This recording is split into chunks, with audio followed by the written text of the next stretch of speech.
ఇంక చాలామంది నన్ను అడుగుతున్నారు, "అక్క కొంచెం బాగా రెడీ అవ్వచ్చు కదా!" అని చెప్పేసి. నేనొచ్చి రెడీ అవ్వడం అనేది నాకు పెద్దగా ఇంట్రెస్ట్ ఉండదనే చెప్పాలి నేను.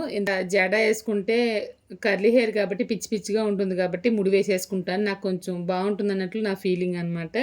ఇంక ఈ మేకప్ వేసుకోవడాలు అంతా నాకు సెట్ అవ్వదు. అందుకని చెప్పేసి నేను నేచురల్‌గా ఉండడానికే చూస్తాను. వీలైతే గనక కొంచెం లిప్‌స్టిక్ అయితే వేసుకుంటాను. లిప్ బామ్ వచ్చి అస్సలు వేసుకోననమాట. ఎందుకంటే హెవీగా ఉన్నట్లుగా ఫీలింగ్ ఉంటుంది. ఇంకా ఆ రోజు మలయాళం వాళ్ళకి ఉగాది కదా! అందుకని చెప్పేసి చాలా డెకరేషన్స్ అయితే పెట్టారు. చాలా బావుందనమాట చూడ్డానికి. నాకైతే యెల్లో రోజు అంటే చాలా ఇష్టం. ఆ రోజు ఒక డిఫరెంట్ రోజునైతే మొదటిసారిగా అయితే చూశాను నేను. నాకు చూడడమే ఇష్టం అనమాట. అస్సలు పెట్టుకోవడం నాకు ఇష్టం ఉండదసల. చిన్నప్పటి నుంచి నేను ఇంతే అనమాట. పువ్వులు పెట్టుకోవడం నాకు అస్సలు నచ్చదు. మా అమ్మ అయితే చాలా మొక్కలు పెంచుతుంది.